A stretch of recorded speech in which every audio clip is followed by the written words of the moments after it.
Novelist, ബാലസാഹിത്യകാരൻ, ചിത്രകാരൻ തുടങ്ങിയ നിലകളിൽ പ്രശസ്തനായ ജോസഫ് പനക്കലുമായി നടത്തിയ സംഭാഷണത്തിൻ്റെ 5-ാം ഭാഗം. കുങ്കുമം അവാർഡ് കിട്ടിയിട്ടുള്ള നോവലാണ് കടൽക്കാക്കകൾ. എന്താണ് ഈ കടൽക്കാക്കകളുടെ പ്രമേയം? കടലിന് മീതെയും കടൽ തീരത്തുമായി പറന്നു നടക്കുന്ന കടൽക്കാക്കകൾ തീരദേശ ജനതയ്ക്ക് നല്ല പരിചയമുള്ളതാണ്. ഈ കടൽക്കാക്കകൾ വാസ്തവത്തിൽ മത്സ്യത്തൊഴിലാളികളുടെ ഒരു പ്രതീകമായിട്ടാണ് ഞാൻ അവതരിപ്പിച്ചിട്ടുള്ളത്. കടൽക്കാക്കകൾ എന്ന നോവൽ കേരളത്തിൻ്റെ തീരപ്രദേശത്തെ മത്സ്യമേഖലയിൽ പണിയെടുക്കുന്നവരുടെ ജീവിതകഥയാണ്. അങ്ങനെ പറയുമ്പോൾ എന്താണ് അതിൻ്റെ തകഴിയുടെ നോവലുണ്ട്, ചെമ്മീനുണ്ട്, മറ്റു പലരും കടൽ തീരത്ത് മത്സ്യത്തൊഴിലാളികളെ സംബന്ധിച്ച് എഴുതിയിട്ടുണ്ട്.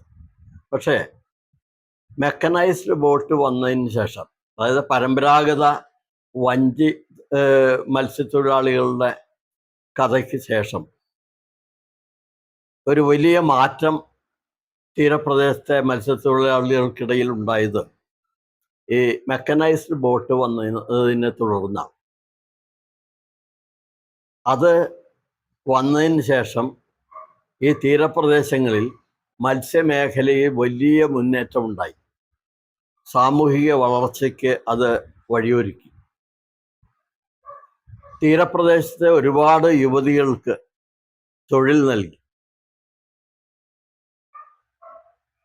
മത്സ്യമേഖലയിൽ വലിയ സാമ്പത്തിക വളർച്ചയ്ക്ക് വഴിയൊരുക്കിയത് ഈ മെക്കനൈസ്ഡ് ബോട്ടിലൂടെ മത്സ്യബന്ധനം ആരംഭിച്ചതോടുകൂടിയാണ്.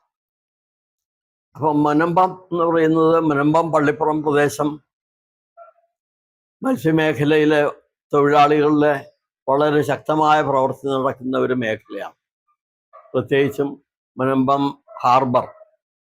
ഹാർബറൊക്കെ ആയത് ഈ മെക്കനൈസ്ഡ് ബോട്ടുകൾ വന്നതിന് ശേഷമാണ്. മത്സ്യബന്ധന ബോട്ടുകളുടെ പ്രവർത്തനം ആരംഭിച്ചതിന് ശേഷം. അപ്പോൾ വഞ്ചിയിൽ പോയി പരമ്പരാഗതമായും മത്സ്യം പിടിച്ചിരുന്ന തൊഴിലാളികളുടെയും ബോട്ടിൽ പോയി മത്സ്യം പിടിക്കാൻ തുടങ്ങിയ തൊഴിലാളികളുടെയും രണ്ട് കാലഘട്ടങ്ങൾ തമ്മിലുള്ള ഒരു സന്ധിയിലാണ് ഈ നോവല് വിഷയമായിട്ടുള്ളത്. ഈ കടലിലേക്ക് ബോട്ടുകൾ പോകാൻ തുടങ്ങിയ ഘട്ടത്തിൽ മുനമ്പം അഴിമുഖത്ത് മണൽത്തിട്ടകൾ വന്ന് ഉയരുകയും ആ മണൽത്തിട്ടകളിൽ തട്ടി ഒരുപാട് ബോട്ടുകൾ മറിയുകയും അനേകം തൊഴിലാളികളുടെ ജീവൻ നഷ്ടപ്പെടുകയും ചെയ്തു. അങ്ങനെ ഒരു കാലഘട്ടത്തിലെ മത്സ്യമേഖലയിൽ ഉണ്ടായിക്കൊണ്ടിരിക്കുന്ന വളർച്ചയ്ക്ക് ഒപ്പം തന്നെ മത്സ്യത്തൊഴിലാളികളുടെ ദുരന്തങ്ങൾക്കും വഴിയൊരുങ്ങി വന്നു. ഇതൊരു വലിയ പ്രതിസന്ധിയായിരുന്നു. അക്കാലത്ത് ഈ മണൽത്തിട്ടകൾക്കെതിരായുള്ള സമരങ്ങൾ ആരംഭിച്ചു. അത് വലിയൊരു ചരിത്രമാണ്. അപ്പം ആ കാലഘട്ടത്തിൽ ഇതിനെതിരായിട്ടുള്ള സമരങ്ങളും മത്സ്യമേഖലയിൽ മത്സ്യം കയറ്റുമതി വിദേശ രാജ്യങ്ങളിലേക്ക് കയറ്റുമതി ആരംഭിക്കുകയും ഐസ് പ്ലാന്റുകൾ ആരംഭിക്കുകയും അതുപോലെ തന്നെ തീരപ്രദേശങ്ങളിലെല്ലാം ബോട്ട് ജെട്ടികൾ ഉണ്ടാവുകയും അവിടെ മത്സ്യ സംസ്കരണ കേന്ദ്രങ്ങൾ ആവിർഭവിക്കുകയും തീരപ്രദേശത്തെ ആയിരക്കണക്കിന് ആളുകൾക്ക് അവിടങ്ങളിൽ തൊഴിൽ ഉണ്ടാവുകയൊക്കെ ചെയ്തു. അങ്ങനെ സാമ്പത്തികമായ വളർച്ചയുടെ വലിയൊരു കാലഘട്ടമായിരുന്നു 1957 മുതൽ കേരള തീരപ്രദേശത്തുണ്ടായത്.